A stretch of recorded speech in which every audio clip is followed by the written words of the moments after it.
menjadi ustadz zaman sekarang lebih berat daripada dulu. Mengapa? Tuntutan masyarakat sekarang lebih berat.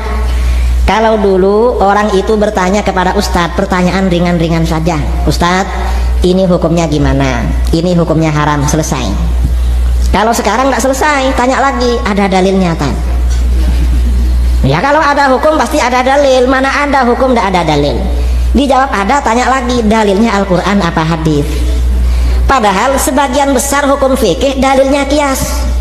Quran dan hadis itu terbatas. Kita ini dituntut untuk mengeluarkan dalil Quran hadis terus. Nanti kalau dijawab Al-Quran tanya lagi, itu surah apa, ayat berapa? Padahal kita tidak hafal Quran. Padahal kita tidak hafal Quran. Orang yang belajar sunnah itu tidak ada yang menafsirkan begitu saja. Diambil kitab Allah, hadits-hadits Rasulullah SAW, dan ucapan para sahabat. Wa tarkir ra'yi wal qiyas. Dan tidak ada memakai pendapat pribadi, pendapat saya begini, ra'yi saya begini. Ya.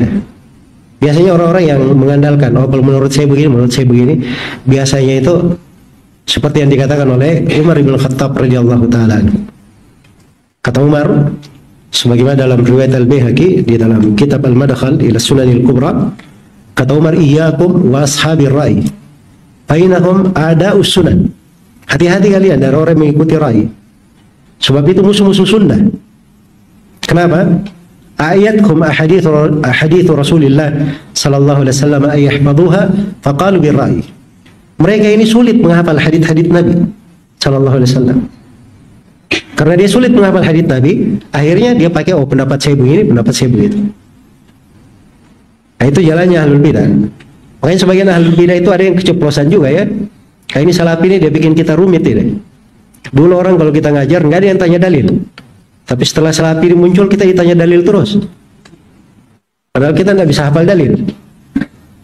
Nah, itu benar itu ucapan Umar bin Khattab. Asalnya mereka nggak bisa hafal hadits memang. Berucap dari pendapatnya sendiri, ketika dibacakan hadits, akhirnya mereka memusuhi hadits-hadits Rasulullah Sallallahu Alaihi Wasallam. Karena itu diingatkan oleh Ibnul Mubarak. Ini semua ulama yang mengajarinya seperti itu yang boleh jumpai. Tinggalkan ar-rai wal qiyas, dan tinggalkan qiyas. Maksudnya qiyas yang rusak ya. Qiyas yang rusak yang bertentangan dengan Al-Quran dan Sunnah Rasulullah Sallallahu Alaihi Wasallam. Karena qiyas itu kalau di pembahasan agama itu ada yang dibolehkan, dan ada yang merupakan pendalilan. Ya, karena Nabi Sallallahu Alaihi Wasallam mengajari dari bentuk qiyas seperti itu. Misalnya Nabi Sallallahu Alaihi Wasallam pernah